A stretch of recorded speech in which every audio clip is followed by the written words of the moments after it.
પછી અમારી પહેલી ટ્રીપ છે વગર અમારી બુઠ્ઠી ઠાર. આ બેગ બે પેક કરવાના છે, એક મોટું ને લીધી છે.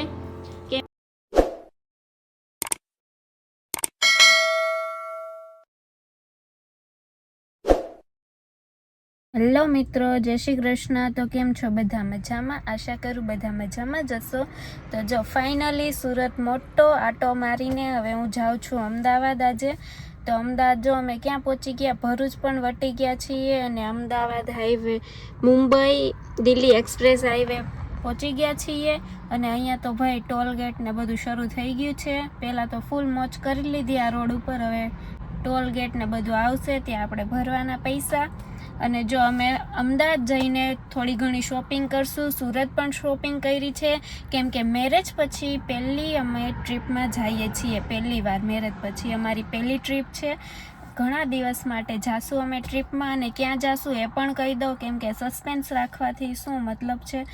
તો શિમલા, મનાલી ને અમૃતસર ને અમે બધે ત્યાં જવાના છીએ, ટ્રીપ મારવાના છીએ મોટી. મેરેજ પછી અમારી ફર્સ્ટ લોંગ ટ્રીપ. તો થોડી ઘણી જો સુરતથી શોપિંગ કરી અને અમદાવાદથી શોપિંગ કરશું થોડી ઘણી. અને બાકી હવે કેટલું અઠવાડિયું, વીક જેટલું રહ્યું છે, પછી અમે ટ્રીપમાં જવાના છીએ. તો હમણાં ઘરે જઈને હવે ટ્રીપની તૈયારી કરશું, ફરવા જવાની તૈયારી કરશું.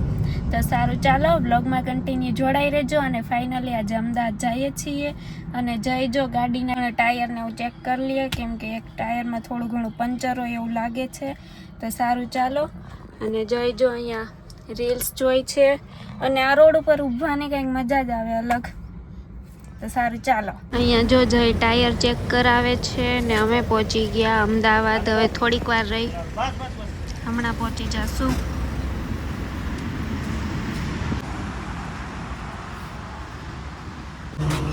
ટાયર વગર અમારી બુઠ્ઠી ઠાર કેવી લાગે. પંચર છે, ખીલી અંદર ગળી ગઈ છે.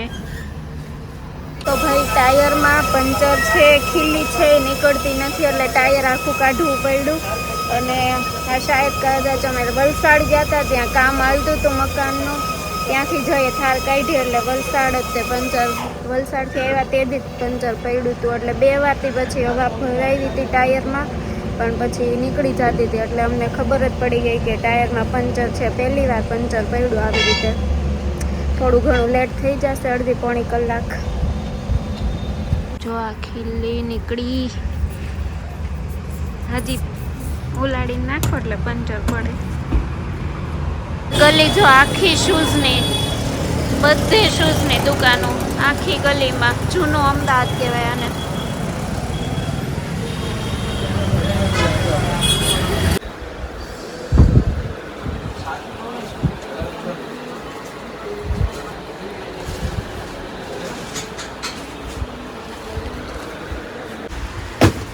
અહીંયા શૂઝ અલગ અલગ બધા જોવે છે, ચેન્જ કરે છે અલગ અલગ.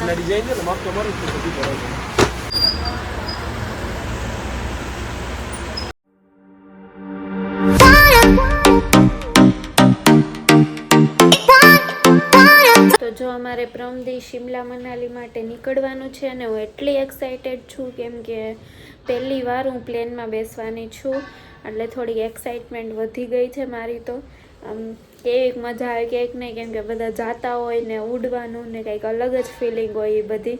તો શું થાય શું નહીં તમને બતાવીશું.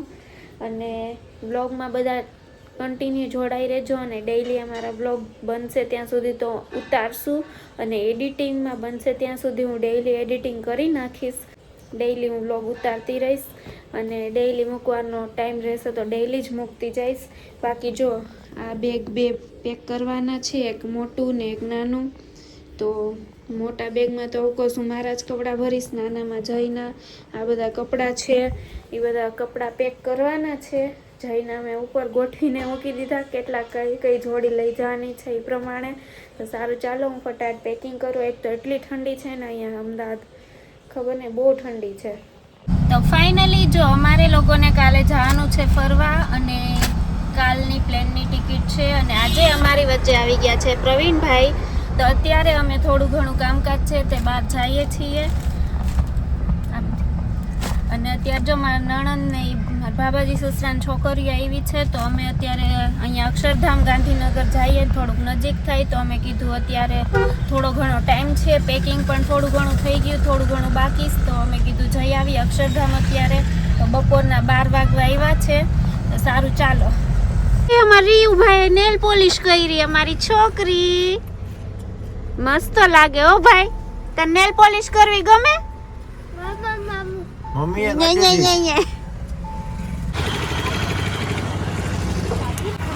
ફાઇનલી અમે લોકોએ મંદિરે દર્શન કરી લીધા ને હવે પાછા ઘરે જઈએ છીએ. જો 2 જેવું વાગી ગયું છે ને ફટાફટ ઘરે જઈએ. આ જો અમે લોકો ફરવા જવાના છીએ એટલે નાસ્તાની થોડી ઘણી તૈયારી કરી લીધી છે, કેમ કે શિમલા મનાલીના એવા રિવ્યૂ છે કે ત્યાં જમવાનું બહુ સારું મળતું નથી, એટલે થોડો ઘણો નાસ્તો બીજા અમારા એક મેડમ આવવાના છે એણે પણ લીધો, અને અમે અહીંયા જે સોસાયટીવાળા બંને મેડમો છે એ અમે થોડો ઘણો નાસ્તો લઈ આવ્યું છીએ. તો હવે એટલે જમવાનું કે ન ફાવે તો પછી નાસ્તો ને હોય તો કરવા થાય. અને સારું ચાલો, હજી થોડી ઘણી પેકિંગ પણ બાકી છે, તમને બતાવું શું શું પેકિંગ કર્યું, કેવી રીતે કર્યું છે એ બધું. અને પ્લેનમાં તો કંઈક અમુક કેજી જ વજન લઈ જવાનું હોય, એટલે હવે જોવાય શું શું થાય. પાછું મારે વજન તે વધી જાય છે, મને એવું લાગે. હું કપડાં તો કાઢવાની જ નથી, ગમે એમ કરીને પેકિંગમાં હું બધું સંભાળવાની છું 15 કેજી વજનમાં.